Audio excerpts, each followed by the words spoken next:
In order for Eevee to be such a powerful and fast renderer, there are a lot of different methods Eevee uses to calculate lighting compared to engines like Cycles. To start off, let's look at the Render tab in our Properties editor. In here, with Eevee selected as our render engine, you can see several settings that pertain to how Eevee calculates lighting and visuals. This includes several effects such as ambient occlusion, bloom, screen space reflections, and motion blur.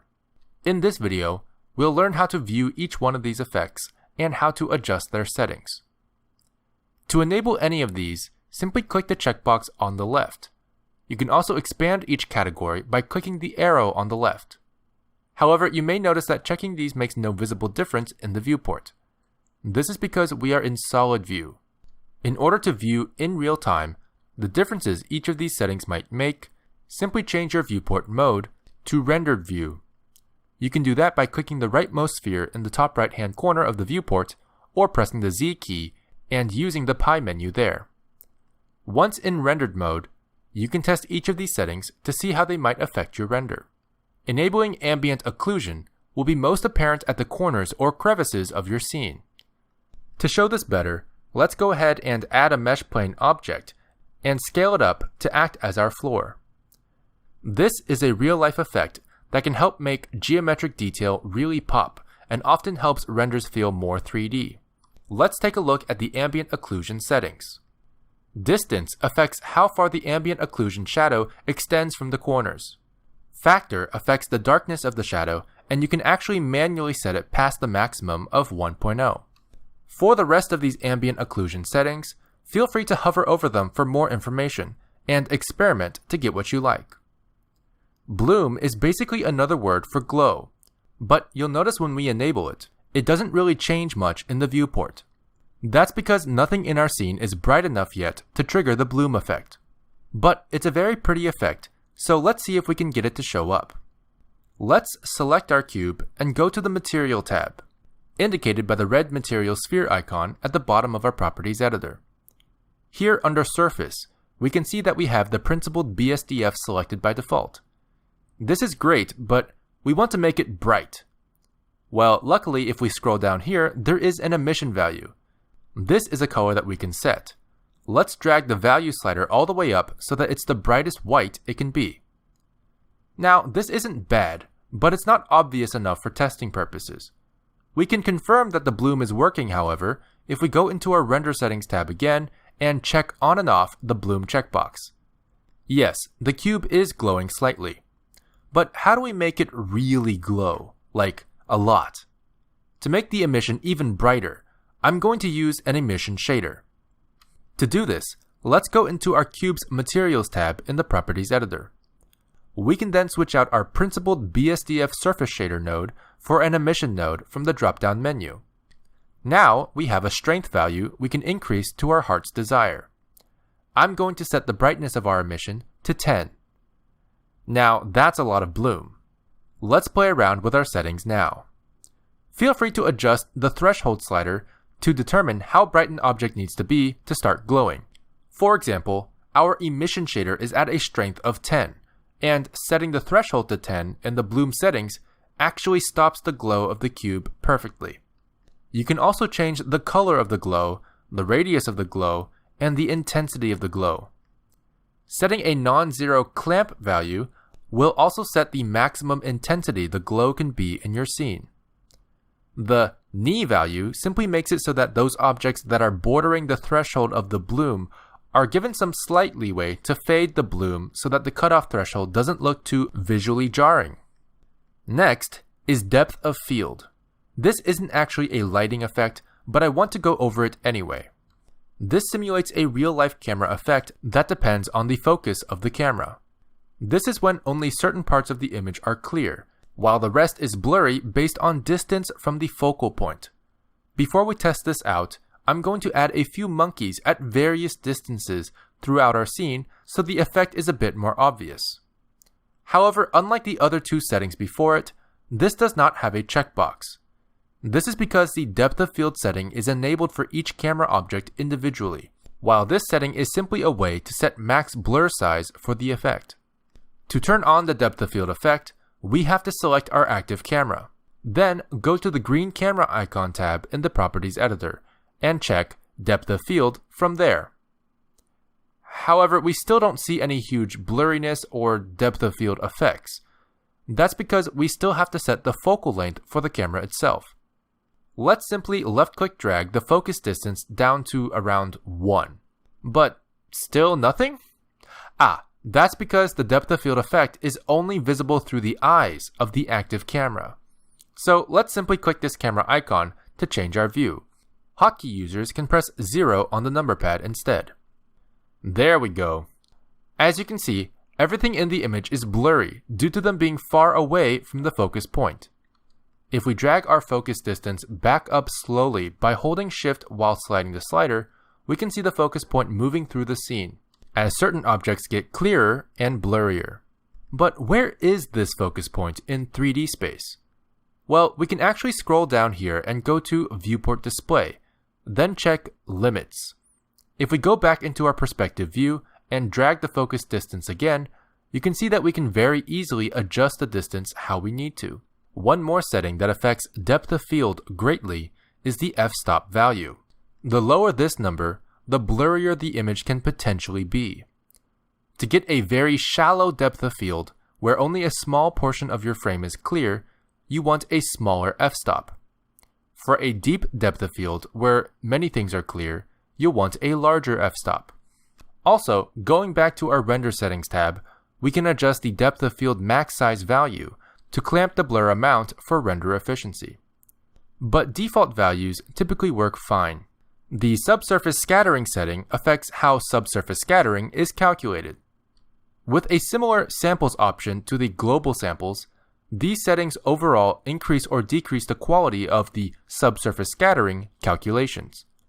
We can add a quick subsurface scattering shader to our monkey here by simply selecting it, going to the Materials tab, and dragging the subsurface slider on our principled BSDF shader all the way up to max. Now, as you can see, the monkey has a soft skin-like texture. But we're not really seeing the redness of the ears like we should. That's because there's one more setting in the material that we need to check. Let's select our monkey and go to the Material tab. If you scroll down, you'll notice the option for Subsurface Translucency. This will allow light to pass through the ears and other thin parts of the mesh to give a more realistic skin shader effect. By moving our light object closer to the monkey, we can really see more clearly both the translucency of the ear and the banding artifacts of subsurface scattering approximation. Now, to get rid of the banding artifacts, we can increase the samples to increase the resolution of the effect, while jitter helps hide some of the banding by randomizing it a bit. Separate albedo preserves the colors a bit better but uses more video memory. Screen space reflections is used specifically to approximate reflective and refractive surfaces in our scene. If we go back into our Materials tab, we can select our plane object and add a new material. Then decrease roughness to 0.2. As you can see, we now have a very shiny floor, but there are no reflections of our objects, only our lights. Although technically it's also reflecting our background. I'm going to add a checker texture to my world shader to make that a bit more obvious. Anyway, by enabling screen space reflections, objects will actually start to appear in the reflection on the floor plane. The settings here will affect various aspects of the reflection. Roughness, for those who don't know, is how you set how clear the reflection looks. The rougher it is, the more diffuse the reflection, whereas mirrors are typically a roughness of 0. Max roughness here is similar to threshold in that anything above the roughness value will not display reflections. This saves screen space reflections for only the shiniest of reflective shaders. Trace precision will affect the quality of the reflections to a certain extent, but in reality, the global sampling settings is what will affect the noise in the reflection the most. Increase the samples to decrease the noise. Half-res trace also allows you to lower the quality of the reflections without affecting your global samples. This makes it more noisy, but faster, so feel free to play around with what works for your scene. The refraction setting under screen space reflections is specifically for glass-like shaders that refract light as it passes through. Let's go ahead and go to the Materials tab and select a monkey to give it a glass shader. I'm simply going to add a material and switch out our surface option from principled BSDF to glass BSDF. Now you'll immediately notice that it looks like glass, but you can't see through it at all. Let's check on the refraction option under Screen Space Reflections in the Render Settings tab. But it's still not see-through. That's because just like normal transparency and subsurface scattering translucency, glass refraction is also handled as a transparency effect that needs to be enabled in the Materials tab. Let's go back into the Materials tab and scroll down until we see Settings. Then check to enable Screen Space Refraction. Now, as you can see, the object is refracting the light. However, we can also edit the object-specific refraction depth to approximate the thickness of our object if we want to be a bit more accurate. For your reference, each grid square in our viewport is typically 1 meter, but default settings are fine too. Next we have motion blur, which is also only visible from the camera's perspective. So let's turn on the motion blur checkbox and go into our camera perspective by pressing the camera icon here, or pressing 0 on the number pad. However, we still don't see any motion blur, but that's because there's no motion in our scene. So the fastest way to see it in action is to animate our camera real quick. Let's select our camera by clicking on the border of its frame and turn on Auto Keyframe Mode by clicking this white circle record button. Then we can rotate our camera by pressing R twice to look a little to the left of our monkeys. As you can see, the timeline now has a yellow diamond keyframe set at our current frame. Then, click and drag the top of the timeline to move our current keyframe to frame 10. Here, we'll want to rotate our camera again to look a little to the right of our monkeys. Dragging our timeline back to the beginning, we can play our animation with the spacebar and see a very prominent motion blur effect when the camera is in motion between our two new keyframes. To see this more clearly, you can also pause and simply scrub through the frames as the motion blur will still be visible to help tweak. Looking at frame 5, for example, we can very clearly see how the motion blur settings affect our visuals. So now it's time to play with the settings. The shutter value affects the amount of blur, while the number of samples affect the quality of the blur. Volumetrics is a setting that affects how volumetric shaders look in our scene. If we expand this section, you'll see a few things that we can tweak. However, we don't currently have any volumetric shaders in our scene to test. So let's go ahead and add another cube from the Add menu. Then we can go into the Materials tab and switch out our principled BSDF for Remove. This will remove entirely our surface shader. Then we can expand the Volume section and select Volume Scatter from the dropdown. This will add a volumetric shader to our cube. To better illustrate what this does, let's scale our cube up to engulf our light object and maybe half our scene. You'll notice it really fogs up the place. Just to make things a bit more clear, let's turn the density value of our volumetric scatter setting down to 0.5. Nice. Now we can test out the volumetric settings in our Render Settings tab. To start off, the start and end values determine the clipping range, relative to the distance from the camera, for when volumetrics should be visible. As you can see, if we zoom out far enough, our volumetric cube will disappear. Likewise, if we drag up the start value to something like 10 meters, we can zoom in and the volumetrics will disappear before we can get too close. Default settings are typically fine here, but feel free to experiment for your scene. Tile size and samples are both ways you can control quality of the volumetrics. You may have noticed by now that when moving around in the viewport, the volumetrics show a kind of banding pattern as it refreshes. The number of bands is based on the number of samples. The more samples there are, the more bands there are, and the less obvious the bands are, thus the higher quality the volumetric becomes. Meanwhile, the tile size actually affects how sharp the edges of these bands are. Setting a high tile size number will result in blurry banding edges, but won't be as accurate, while the smaller tile size will slow down your viewport a bit, but increase the sharpness of the samples. Distribution is a very important setting for when you or your camera are inside or close to a volumetric shading. If we zoom in here, you can see that currently our volume resolution still holds up pretty good. But if we turn our distribution all the way down, you'll notice that it starts banding heavily as the volume gets closer to the camera. If you think of volumetrics like essentially a bunch of semi-transparent planes in an array stacked close together, this makes sense. As the closer you get, the more obvious the distance between the planes would become.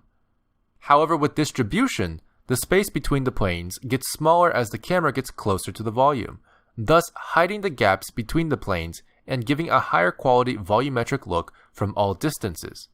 The higher the distribution, the more it compensates for camera distance. This next section is for volumetric lighting specifically. If we check this checkbox off, you'll notice that our light object no longer affects the volumetrics. That's pretty much it, but light clamping will let you prevent any lights within the volume from being brighter than that value. A light clamping value of 0 simply means the clamping is turned off, allowing all light to persist in the volume. Volumetric shadows are basically shadows that are cast by the volumetric shader itself onto itself. These can get expensive, so use with caution, but feel free to experiment with it for your own scenes. The hair settings are specifically for hair particles and how they're rendered. The basic option is simply choosing between strand and strip. Strand is better for previewing, but stripped looks a lot prettier. Additional subdivisions can also help increase the smoothness of the hair's curves. Shadow settings can be adjusted here as well. The shadows of your scene can be calculated based on different methods in Eevee. ESM, or exponential shadow mapping, is the default, whereas VSM, or variance shadow mapping, can also be selected. You can read about the difference between these two in the official documentation in the description down below. Furthermore, cube size can visibly increase the quality of your shadows. This is basically resolution for your shadows. The higher the cube size, the higher resolution the shadows will look.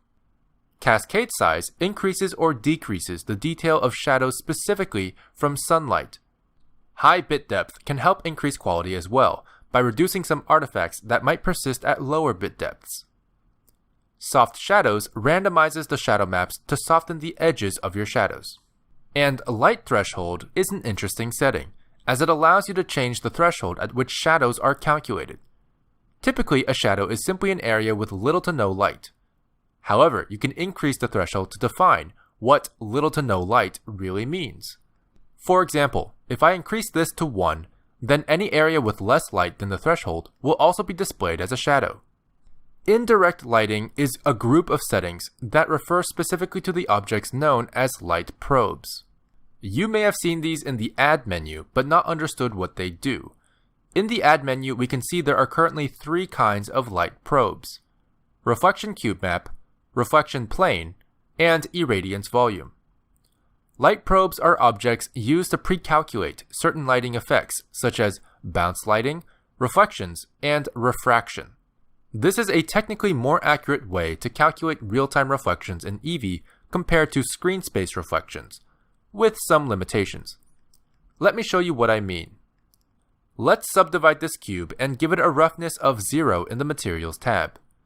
Since we have screen space reflections turned off, this reflective sphere doesn't reflect the monkey next to it, only the light and the background. However, let's add a reflection cube map to our scene. Reflection cube maps are used to calculate reflections for objects within a certain volume. When we add a reflection cube map, you'll see the sphere appear, which can be placed around objects with reflective shaders. Once we have placed the light probe properly around the sphere, simply press Bake Indirect Lighting. As you can see, the monkey is now properly reflected in the sphere. However, you might notice these black squares or diamonds in the reflection.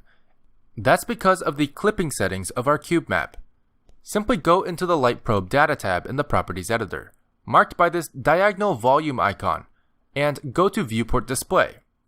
Here we can turn on clipping, which if we go into wireframe mode, we'll notice the clipping starts inside of our sphere. This is what's causing the black squares, so let's drag the clipping start value up a little bit to bring that just outside of our sphere. If we go back into rendered mode, go to our render settings, and hit Bake Indirect Lighting again, we can see these black squares have disappeared. But in case you don't want to press Bake every time you make a change, you can also check this Auto Bake checkbox. This will update the bake every time you make a change to the light probe objects. It's important to note that reflection cube maps do not update reflections to show the animation of objects, as the reflection calculated is static. However, irradiance volumes and reflection planes do show object animation in real time. Reflection planes work much the same way as reflection cube maps, only they are flat. Irradiance volumes are a way to simulate bounce light. You can add them to your scene to sample surrounding colors and brightness and cast that bounce light onto other objects. Remember when I said you can't use emission shaders as light sources in Eevee? Technically, with irradiance volumes, you can. However, they don't cast shadows and require the light sources to be static. But irradiance volumes, along with other light probe options, can be incredibly helpful in Eevee to make the lighting feel more realistic. Light probes are an Eevee-specific feature, and you can read more about them in the official documentation in the description down below. As you can see, Eevee's real-time lighting settings can make big differences in how your scene looks in final render. I hope this video helps you get started enough to allow you to experiment further for your own projects.